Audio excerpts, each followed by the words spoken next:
வணக்கம் மக்களே, welcome to duck on. ரெண்டு மேட்ச், ஒரு டபுள் ஹெடர் சூப்பர் சண்டேயா இருந்தது. முதல் மேட்ச் வந்து obviously SRH vs RR match. ஒரு தாறுமாறான ஒரு மேட்சா இருந்தது.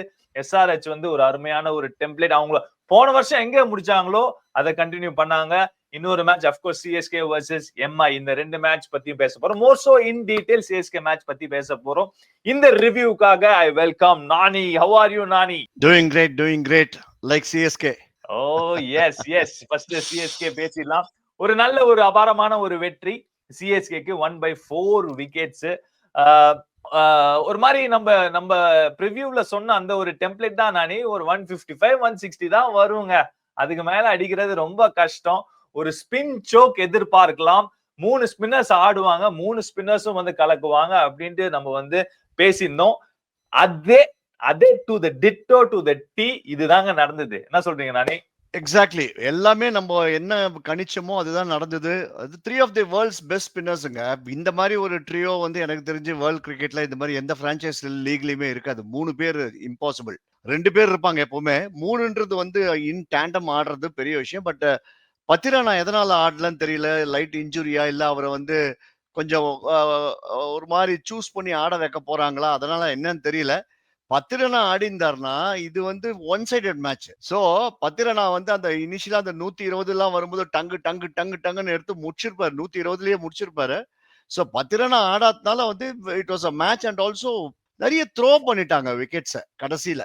சும்மா வந்து அடிக்க போய் ஒரு க்ளோரி ஷாட்டுக்கு போயிட்டு இல்லைன்னா ஒரு ஃபார் 3 அந்த மாதிரி அடிக்க வேண்டிய டார்கெட் இது. கரெக்ட். சிஎஸ்கேவோட ரிப்ளை பத்தி நீங்க சொல்றீங்க. But will talk about Mumbai Indians. Obviously toss win பண்ணாரு Ruturaj, which was always an advantage. But Mumbai Indians வந்து எனக்கு வந்து I think this is where அவங்களோட வீக்னஸ் இருக்குன்ட்டு எனக்கு வந்து இன்னைக்கு தெளிவா தெரிஞ்சுது. இன் டர்ம்ஸ் ஆஃப் இந்த மாதிரி விக்கெட்ஸ் அவங்களுக்கு கிடைச்சதுன்னா அவங்களோட பேட்டிங் ஸ்டைலுக்கு வந்து கஷ்டப்படுவாங்க அகேன்ஸ்ட் குவாலிட்டி ஸ்பின்னர்ஸ் அப்படிங்கிற ஒரு விஷயம் தெளிவா தெரிஞ்சுது. ஐ டோன்ட் திங்க் ஈவன் ஒரு பும்ரா ஒரு ஹர்திக் பாண்டியா மேபி ஐ மீன் 2 பேரும் இருந்தா ஒரு டிஃபரன்ஸ் கிரியேட் பண்ணிருக்கலாம். பட் இல்ல, அது டெஃபினெட்லி எவிடென்ட்டா தெரிஞ்சுது. ஏன்னா 2 யங்ஸ்டர்ஸ் வந்து they had to bring in. அதுல ஒருத்தர் வந்து சூப்பரா போலிங் போட்டு கலக்கினாரு. But will talk about a bit more about batting Nani. I think perfect start for CSK. ஒரு டாஸ் வின் பண்ணி ஃபர்ஸ்ட் போலிங் போடும்போது கலீல் அஹ்மத் சூப்பரா ஆரம்பிச்சாரு. எனக்கு ரொம்ப பிடிச்சிருச்சு. என்னன்னா ஒரு அகேன்ஸ்ட் ஒரு ரோஹித் சர்மா வந்து அந்த ஃபர்ஸ்ட் 3 பால் அவர் வந்து போட்ட விதம் perfect line, perfect length.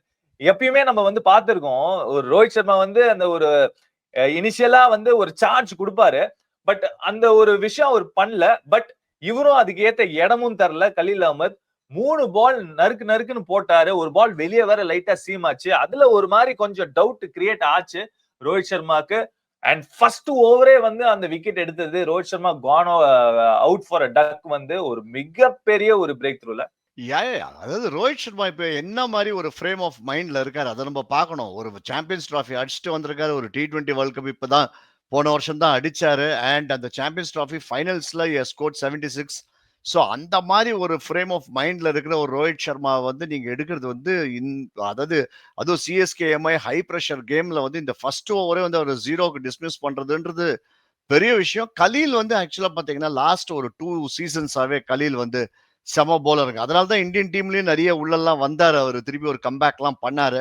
Very good new ball bowler. எனக்கு தெரிஞ்சு அவர் அந்த ஃபர்ஸ்ட் 4ல 3 ஓவர்ஸ் நியூ பால்ல அப் ஃப்ரண்ட் கொடுத்துடணுங்க. ஸோ அதுதான் பண்ணாங்க. அண்ட் நீங்க இதுக்கு முன்னாடி சொல்லியிருந்து வந்து தே ஸ்ட்ரகிள்டு. மும்பை பேட்டிங் வந்து ஸ்ட்ரகிள் ஆனாங்க in these type of pitches. நீங்க டெஃபினட்டா அது நாட் ஓன்லி மும்பைங்க. இப்போ ஆர்சிபி வந்து போன மேட்ச் அடி நொறுக்கிட்டு வந்திருக்காங்க. இப்ப அடுத்த மேட்ச் ஆர்சிபி வரும்போது அவங்களும் ஸ்ட்ரகிள் தான் பண்ண போறாங்க. ஏன்னா இந்த பிட்ச்ல பொறுத்த வரைக்கும் it is not hitting through the line. இங்க வந்து ரச்சின் மாதிரி ஆடணும். அதாவது அப்ப முன்னெல்லாம் நம்ம சச்சின் மாதிரி ஆடணும்னு சொல்லுவோம் சேப்பாக்ல. இப்ப வந்து ரச்சின் மாதிரி ஆடணும். ஏன்னா அந்த ஸ்பின்னர்ஸுக்கு வந்து நீங்க ஃபீட்டை யூஸ் பண்ணணும். அது ரொம்ப ரொம்ப முக்கியம்.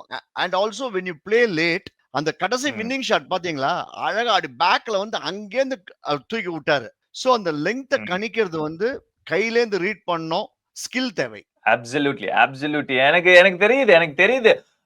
இன் டர்ம்ஸ் ஆஃப் இப்போ வந்து நம்ம என்ன சொல்றது, நம்ம இப்போ மத்த டீம்ஸ் விசிட்டிங் டீம்ஸ் வந்து they cannot come with the mindset of actually இப்போ போற அந்த T20 மோட் இருக்குல்ல, T20 trend of bang bang அந்த மாதிரி இல்லாம அதெல்லாம் இங்க வேலைக்கு ஆகாது. இங்க நீங்க வந்து நல்லா பண்ணணும்னா நல்ல பேட்ஸ்மேன்ஷிப் தேவை. நம்ம பேட்ஸ்மேன்ஷிப் அப்படின்னு சொல்லும் போது it is not about hitting big sixes, it is about அந்த converting ones into twos, singles rotate பண்ணி ஆடுறது. டெக்னிக்கலி ஓரளவுக்கு உங்களுக்கு இருக்கணும், டெக்னிக் இருக்கணும். நீங்க அந்த லைனை பார்த்து த்ரூ த லைன்லாம் அடிக்கிற பிசினஸ்லாம் இல்ல. பாலை வர விட்டு சம்டைம்ஸ் டர்ன் ஆகும்.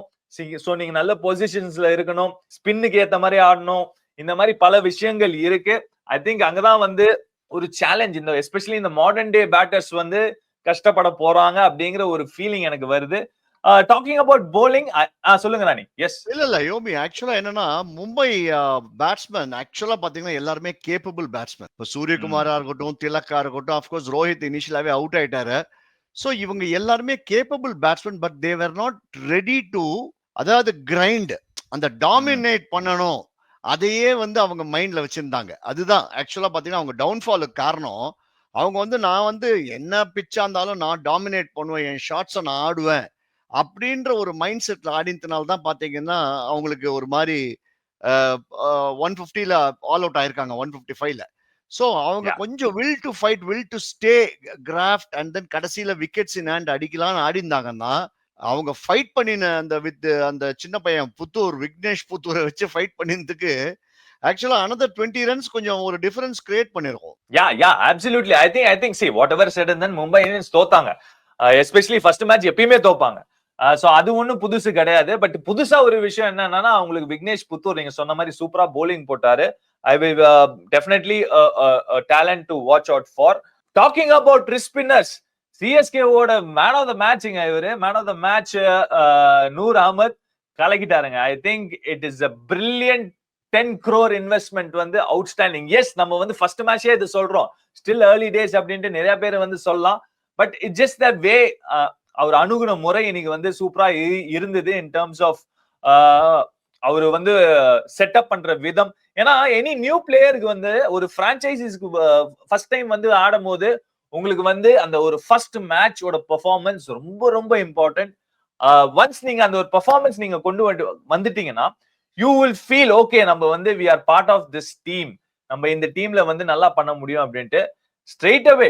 ஐ திங்க் இந்த 3 ட்ரையோ பாத்தீங்கன்னா 3 டிஃபரெண்ட் ஸ்பின்னர்ஸ். ஒருத்தர் வந்து அஸ்வின், ஆப்வியஸ்லி எல்லாருக்குமே தெரியும், வெரி வெரி எக்ஸ்பீரியன்ஸ்ட், நிறைய வந்து வேரியேஷன்ஸ் வச்சிருக்காரு. இன்னொருத்தர் வந்து ரவீந்திர ஜடேஜா, அவரு வந்து டைமே கொடுக்க மாட்டாரு, ஒரு மாதிரி பிளாட்டிஷா போடுவாரு. நூறு வந்து ஒரு ரிஸ்க் ஸ்பின்னர், ஒரு மாதிரி கொஞ்சம் காத்து கொடுத்து போடுவாரு, கொஞ்சம் அந்த ராங் ஒன் எல்லாம் பிக் பண்றது கொஞ்சம் கஷ்டம். சோ இந்த 3 பேரும் சேரும் போது I think it's going to be really really அந்த மிடில் ஓவர்ஸ்ல வந்து ஸ்பின் சோக் எனக்கு வந்து கிளீனா எவிடென்ட்டா தெரியுது. கண்டிப்பாக அந்த நம்பிக்கையில தான் இந்த டோர்னமெண்ட் ஆரம்பிக்கிறதுக்கு முன்னாடியே 6 for 7 நான் போட்டதுக்கு ரீசனே அதாங்க. 6 for 7, எஸ். ஆமா, number 6 title for number 7 MS தோனின்றது, although he is not the captain, but நான் போட்டதுக்கு தைரியமா நிறைய பேர் வந்து ஆக்சுவலா பாத்தீங்கன்னா எனக்கு தெரிஞ்சு சிஎஸ்கே வந்து இந்த டோர்னமெண்ட்டை வந்து வின் பண்ணுவாங்கன்றது இவ்வளவு ஏர்லியா ப்ரெடிக்ஷன் கொடுத்திருக்க மாட்டாங்க. ஏன்னா பாத்தீங்கன்னா பயங்கர எக்ஸ்ப்ளோசிவ் சைட்ஸ்லாம் இருக்கு. பட் நான் நம்பிக்கை வச்சது என்னன்னா, சிஎஸ்கேல இந்த 3 பேர் இருக்காங்க பிளஸ் பத்திரனா 16 ஓவர் வந்து எல்லா டீம்ஸுக்குமே irrespective of whether it is played in சென்னைனா ரொம்ப கஷ்டம், வெளியில போனாலும் தேர் குவாலிட்டி bowlers. ஏன்னா நீங்க 100 பாத்தீங்கன்னா குஜராத்ல தான் ஆடிட்டு வந்திருக்காரு. ஜடேஜா எல்லா பிச்சிலையும் நல்லா தான் போடுவாரு. அஸ்வின் இன்னும் நியூ பால்ல வந்து இன்னைக்கு 4வது ஓவரோ 5வது ஓவரோ வந்தாரு. அவரை நீங்க செகண்ட் ஓவர் கொடுக்க ஆரம்பிச்சிட்டீங்கன்னா அங்கேயே சீல் பண்ணுவாங்க அந்த பவர் பிளேவையும். சோ இவங்களை வச்சுதான் நான் வந்து சொன்னேன், டெஃபினெட்லி இது வந்து செம்ம டெம்ப்ளேட் எடுத்திருக்காங்க ஆக்சுவலா. ஆனா எனக்கு தெரிஞ்சு சிஎஸ்கே உடைய பேட்டிங்ல வந்து கொஞ்சம் சேஞ்ச் பண்ணணுங்க. நான் அதான் என்ன யோசிக்க, என்ன சொல்லலாமா? இல்ல சொல்லுங்க, நான் ஐ அக்ரி வித் யூ. ஆனா என்ன சேஞ்ச்ன்ட்டு அதுக்கு ஏத்த மாதிரி தான் நான் சொல்றேன். நான் என்ன சொல்றேன்னா, நான் வந்து நம்ம அன்னைக்கு நம்ம ப்ரிவியூல கூட நான் சொன்னேன், I will straight away go for Rachin ரவீந்திரான்னு சொன்னேன். கான்வே நான் எடுக்க மாட்டேன் சொன்னேன். சோ பட் ரச்சின் ரவீந்திரா அது ஏத்த மாதிரி ப்ரூவ் பண்ணிட்டாரு, ஃபேண்டாஸ்டிக் ஆடிட்டாரு. பட் இப்ப சிஎஸ்கே உடைய பேட்டிங்கை பார்க்கும்போது, சாம் கரனுடைய இந்த செப்பாக்ல அவர் போட்ட போலிங்கை வச்சு பார்க்கும்போது 2 சேஞ்ச் அடுத்த மேட்ச் பண்ணிடுவாங்க. ஒன்னு வந்து சாம் கரன் பிளேஸ்ல கான்வே, அதே மாதிரி எல்லிஸ் பிளேஸ்ல பத்திரனா. அண்ட் நான் இன்னொரு சேஞ்ச் கூட நான் பண்ணுவேன். கான்வே மேல வந்தேன்னு வச்சுக்கோங்க, I will drop Hooda and I will play Kamboj along with Khaleel. So இப்போ என்ன ஆகுதுன்னா, எனக்கு நியூ பால்லையும் இட் இஸ் கவர்டு, ஸ்பின்னர்ஸும் 3 பேர் சும்மா பக்கா போலர்ஸ் இருக்காங்க. அண்ட் எனக்கு பேட்டிங்லயும் மேல கான்வே அண்ட் ரச்சின் அண்ட் ருத்து பயங்கர ஸ்ட்ராங் ஆயிடும். இம்பாக்ட் பிளேயர் நீங்க அப்புறம் வேற எதுக்கான யூஸ் பண்ணிக்கலாம். யா ஓகே, ஒரே ஒரு நிமிஷம். நீங்க சேஞ்சஸ் பத்தி பேசுனீங்க. Yes we will maybe preview, அடுத்த மேட்ச் ப்ரிவ்யூல வந்து நம்ம இன்னும் இன்டெப்தா பேசலாம். I think Ruturaj coming opening, I think that should be the நார்முங்க. ட்ரிபாட்டி வந்து சன்ரைசர்ஸ்க்கு ஆடும் போது அந்த ஓப்பனிங்ல ட்ரை பண்ணாங்க, அதுக்கப்புறம் மிடில் ஆர்டர் வந்தாரு. I feel is not equipped. ஏன்னா நிறைய மூவ்மெண்ட் பண்றாரு, அதெல்லாம் கொஞ்சம் technical side. I don't want to get into that, but I feel Ruturaj should definitely open. இன்னைக்கு அவரு பியூட்டிஃபுல்லா ஆடினார், நோ டவுட். அவரும் ருத்து அண்ட் ரச்சினோட ஒரு கான்ட்ரிபியூஷன் தான் வந்து டெஃபினெட்லி ஒரு மிகப்பெரிய ஒரு பிக் காஸா இருந்தது. Yes, especially Rachin Ravindra yes ஒரு 65 நாட் அவுட் எடுத்துட்டு டீமை கடைசி வரைக்கும் கொண்டு போனாரு. பட் ருத்துராஜோட குவிக் ஃபயர் 22 balls 50 வந்து I think it was a defining ஃபேக்டரா இருந்தது. அதனால்தான் டுவர்ட்ஸ் த எண்ட் கம்ஃபர்டபுளா ஒரு 4 to 5 balls to spare they could reach cross the line. So அந்த விதத்துல I think definitely Rutu probably they might think அவரை ஓபன் பண்ணலாம். ஒரு இன்னொரு விஷயம், டெவான் கான்வே அண்ட் ரச்சின் 2 பேருமே ஆடலாமே, அதுவும் ஒரு நல்ல ஒரு ஆப்ஷன். பட் அது நம்ம அடுத்த மேட்ச்ல நம்ம பேசிக்கலாம் நானி.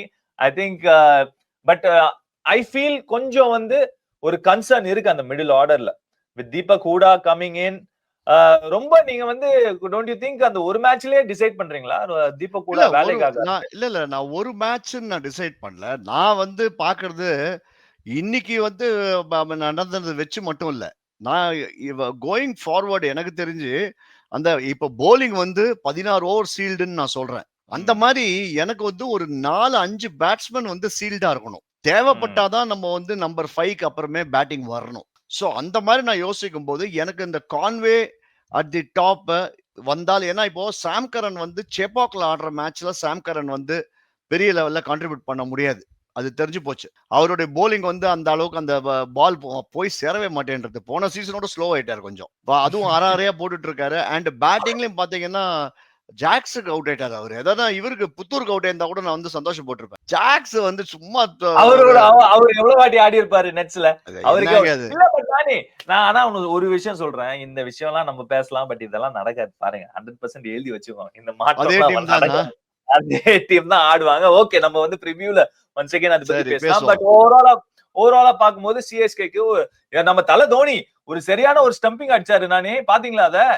அது சான்ஸே இல்லைங்க. ஏங்க தோனியோடைய இல்ல அந்த டெக்னிக் வந்து இருந்தாதான் அந்த ஸ்டம்பிங்கே பண்ண முடியும். ஏன்னா எல்லாருமே பாத்தீங்கன்னா wicket keepers they receive the ball கொஞ்சம் பின்னாடி போயிட்டு அப்புறம் வருவாங்க. அதுக்குள்ள பேட்ஸ்மேன் 3 வாட்டி உள்ள வந்துருவாங்க.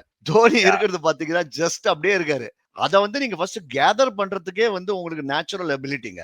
இதை வந்து நீங்க வந்து மத்த விக்கெட் கீப்பர்ஸ் எல்லாம் பிராக்டிஸ் பண்ணாங்கன்னா பால குத்ததான் குத்துவாங்க. அவங்களால வந்து டெஃபினட்டா ஸ்டம்பிங் அடிக்க முடியாது. இது only Dhoni can do it. MS Dhoni அவர் ஒண்ணுமே விக்கெட் கீப்பிங்கை பொறுத்த வரைக்கும் still he is the best keeper in the வேர்ல்டுங்க. எனக்கு என்ன வருத்தம்னா, பேட்டிங் உள்ள வந்துட்டு 0 நாட் அவுட்ல போயிட்டாரு. எனக்கு அதுதான் ஒரே வருத்தம். வந்த ஒரு 2 செகண்ட் பந்தே ஒரு 6 அடிச்சிருந்தா, இல்லாட்டி முதல் பந்தே ஒரு 6 அடிச்சு வின்னிங் ரன்ஸ் அவர் எடுத்திருந்தா இன்னும் நல்லா இருந்திருக்கும். பட் nevertheless I think இப்பதாங்க ஆரம்பிச்சிருக்கு. இன்னைக்குதான் வந்து சிஎஸ்கே ஆரம்பிச்சிருக்கு. கொஞ்சம் கொஞ்சமா கொடுக்கலாங்க மக்களுக்கு. எனக்கு ஆக்சுவலி இன்னொரு ஹை பாயிண்ட் என்னன்னா, அவர் நடந்து வரும்போது நீ பொட்டு வச்ச அந்த பாட்டு போட்டாங்க பாருங்க, அதுல எனக்கு வந்து ரொம்ப ஹாப்பி ஆயிட்டேன். பட் ஓவராலா வந்து சிஎஸ்கே ஃபேன்ஸ் வந்து டெஃபினெட்லி ஹாப்பியா இருப்பாங்க. அவங்களுக்கு obviously starting off on a winning road ரொம்ப இம்பார்ட்டன்ட் இந்த ஒரு டோர்னமெண்ட் பொறுத்த வரைக்கும். நம்ம 2 பேருமே இன்ஃபேக்ட் சொல்லியிருந்தோம் ஃபேவரட்ஸ் வந்து சிஎஸ்கே தான். Yes there are simple. Bumrah Hardik Pandya இல்லாட்டிலே ஸ்ட்ரெயிட் அவே ஃபேவரட்ஸ். இதுலதான் நான் என்னன்னா எம்ஐ அப்ரிஷியேட் பண்றேன். பும்ரா ஹர்திக் பாண்டியா இல்லாம தே ஃபாட் ஒரு ஸ்கேர் கொடுத்தாங்க பாருங்க. அண்ட் ரொம்ப இம்ப்ரெசிவ் வந்து சூரியகுமார் யாதவுடைய கேப்டன்சி. த வே ரொட்டேட்டட் தி போலர்ஸ். கடைசி ஓவர் கூட சாண்ட்னர் கொண்டு வந்தது வந்து செம மூவ்ங்க. நீங்க எல்லாருமே போல்ட்டுக்கு தான் போயிருப்பாங்க. ஆக்சுவலி நானி அவரு ஒரே ஒரு கட்டத்துலதான் வந்து கொஞ்சம் வந்து தப்பான ஒரு டிசிஷன் எடுத்துட்டாரு. அந்த ட்ரெண்ட் போல்ட்ட வந்து 17th ஓவர் எடுத்துட்டு வந்துட்டாரு. ஆக்சுவலி அது பண்ணாம அந்த சமயத்துல அந்த விக்னேஷ் புத்தூரை கொண்டு வந்தா மேட்ச் இன்னும் ஆமா இன்னும் க்ளோஸா போயிருக்கும். இன்னும் டெஃபினெட்லி மேட்ச் எப்படி வேணா போயிருக்கலாம். ஏன்னா அவர் தான் விக்கெட் டேக்கிங். அந்த ஓவர் வந்து டக்குன்னு ஒரு மாதிரி அண்டர் 6 runs per ஓவர் வந்த உடனே அதுக்கப்புறம் கொஞ்சம் ஈஸ் அவுட் ஆயிடுச்சு. அந்த ஒரு ஓவர்ல ஒரு மிஸ் பண்ணார் லைட்டா. அந்த ஒரே ஒரு தப்பு தான் பண்ணாரு. But nevertheless Mumbai Indians I think என்னதான் அவங்க இந்த ஒரு மேட்ச் தோத்தாலும் lot of positives for them. பேட்டிங்ல கன்சர்ன்ஸ் இருக்கு. பட் மும்பை இந்தியன்ஸோட ஸ்பின் டிபார்ட்மெண்ட் மேல ஏராளமான கேள்விகள் இருந்தது, டவுட் இருந்தது. இந்த ஸ்பின் டிபார்ட்மெண்ட் போதுமா, வின் பண்ண முடியுமா அப்படின்ட்டு. But I think they put up a good fight. Mitchell Santner இன்னும் அவரோட பெஸ்ட் வரல. பட் அதுவும் வந்துச்சுன்னா I think they can definitely get better success ன்னு நான் ஃபீல் பண்றேன். சோ ஓவராலா பாத்தீங்கன்னா சிஎஸ்கேக்கு ஒரு நல்ல ஒரு வெற்றி, நல்ல ஒரு வின்னிங் நோட்ல ஆரம்பிச்சிருக்காங்க. இதோட இன்னொரு மேட்சும் இன்னைக்கு நடந்தது, எஸ்ஆர்ஹெச் வர்சஸ் ஆர்ஆர் மேட்ச். ஆர்ஆரோ அப்படிதான் ஆடி இருந்தாங்க. அது ஆர்ஆர் என்ன பண்றதுன்னு தெரியல. ரியான் பராக் என்ன பண்ணாருன்னு எனக்கு புரியல. டாஸை வின் பண்ணி போலிங் போடுறோம் அப்படின்ட்டு சொன்னாரு. போலிங் போட்டா போலர்ஸ் வந்து அடி மேல அடிதான் வாங்கினாங்க. இஷான் கிஷான் வெளுத்து வாங்கிட்டாரு. 106 நாட் அவுட். நானி எஸ்ஆர்ஹெச் ஏற்கனவே கத சைடு, இதுல இஷான் கிஷன் வேற வந்து பொழக்கிறாரு போட்டு. அவங்க ஆக்சுவலா அபினவ் மனோகர், அன்கித் வர்மா அவங்களுக்கு பதிலா இன்னொரு போலரே ஆடலாம். இவ்வளோ பேட்ஸ்மேனை வச்சுக்கிறதுக்கு உனத் கட் மாதிரியோ இல்லைன்னா வேற யாராவது ராகுல் சேகரோ யாரோ ஒரு எக்ஸ்ட்ரா போலர் ஆடி இருந்தாங்கன்னு வச்சுக்கோங்க, திருப்பி ஆர்ஆர் வந்து லெஸ் தென் ஒரு 180 எடுத்திருக்கலாம். பெரிய ஹியூஜ் வின்னா இருந்திருக்கும். ஆக்சுவலா வந்து இவங்க வந்து ஒரு போலர் இல்லாம கொஞ்சம் பிளாசிட் விக்கெட்டுங்க. அது வந்து ஸ்டாண்ட் அண்ட் டெலிவர் விக்கெட். அது திருப்பியும் பாத்தீங்கன்னா இவங்களும் ஒரு ஃபைட் பண்ணாங்க. பட் டெஸ்ட்ரக்டிவா இருக்காங்க. இந்த Abhishek Sharma head at the top, அவங்க முன்னெல்லாம் அது முடிஞ்சா கிளாசன் வரைக்கும் கொஞ்சம் வெயிட் பண்ணணும். இப்போ இஷான் கிஷன் பார்த்தா அவங்க 2 பேரோட பொழக்கிறாரு. கிளாசன் இன்னைக்கு அடிக்கல. என்னங்க எஸ்ஆர்ஹெச் பயமா இருக்கு. எல்லாரும் அடிச்சாங்க. 200+ ஸ்ட்ரைக் ரேட் எல்லாருமே. சோ அந்த விதத்துல 286 எங்கேயோ வச்சு வெளுத்து வாங்கிட்டாங்க. பாவம் ஹைதராபாத் ஃபேன்ஸ் எல்லாருமே எல்லா ஓவரும் 2 வாட்டி 3 வாட்டி கத்தணும். அந்த மாதிரி அடி வெளுத்து வாங்கிட்டாங்க. சோ ஆர்ஆருக்கு நிறைய கன்சர்ன்ஸ் இருக்கு. போலிங் டிபார்ட்மெண்ட்ல கிளீனா எவிடென்ட்டா தெரியுது. ஒரு அஸ்வின், செஹல், ட்ரெண்ட் போல்ட் இல்லாத இடத்துல அவங்க ரீப்ளேஸ் வனிந்து அசரங்கா ஏன் ஆடலன்னு எனக்கு புரியல. சோ எனக்கு நிறைய கேள்விகள் இருக்கு. ஃபருக்கி ஆட வைக்கிறாங்க. அவர் வந்து வழங்கிட்டார் ரன். பாவம் ஒண்ணுமே அவங்க அவரு பாட்டா அந்த அதுவும் எஸ்ஆர்ஹெச் அந்த ஒரு மேட்ச்லயே அவரை போய் ஆட வைப்பீங்க. ஜோஃப்ரா ஆர்ச்சர் அவரு ஒரு அரை சதம் போட்டாரு. In fact most expensive spell of IPL நம்ம பார்த்தோம். அவருமே ஒரு கட்டத்துல வந்து போங்கடா அப்படின்ட்டு விட்டாரு. பட் ஆமா ஃபர்ஸ்ட் சிரிச்சாரு. எப்படி போட்டாலும் அடிக்கிறாங்க. இப்பதான் இங்கிலாந்து சீரீஸ்ல இந்தியன்ஸ் அடிச்சாங்கன்னு பாத்தீங்கன்னா இங்க இவங்களும் பொழக்கிறாங்க. யாரெல்லாம் பொழக்கிறாங்க, என்ன என் நிலைமை ஏன்டா இப்படி ஆயிடுச்சுன்ற அளவுக்கு. எனக்கு தெரிஞ்சு ஆர்ஆர் சைடு வந்து ஆக்சுவலா ஒரு ஸ்பிரிட்டடா ஆடினாரு. ஜுரேல், சாம்சன்லாம் ஆடினாங்க. பட் இந்த மாதிரி ஒரு போலிங்கை வச்சுட்டு ஆர்ஆர்னால ஒண்ணுமே பண்ண முடியாது. எனக்கு தெரிஞ்சு ரொம்ப கஷ்டம். அவங்க I will be surprised if RR wins ஒரு 2-3 மேட்சஸ். அந்த மாதிரி தான் இருக்கு பார்த்தா. ரொம்ப கஷ்டம். அன்லஸ் ஏதான டிராஸ்டிக்கா பண்ணணும். அசரங்கா, தீக்ஷனா 2 பேரும் ஆட வச்சே ஆகணும் எல்லா மேட்சும். லுக்ஸ் லைக் நிறைய அவங்க வந்து அட்ரஸ் பண்றதுக்கு நிறைய இருக்கு. டீப் ட்ரபிள்ல இருக்கிற மாதிரி தான் தெரியுது. But we'll have to wait and see. யூசுவலா டீம்ஸ் வந்து இந்த மாதிரி ஆரம்பிப்பாங்க. பட் ஒன்ஸ் அந்த ஒரு காம்பினேஷன் எல்லாமே செட் ஆச்சுன்னா you'll never know.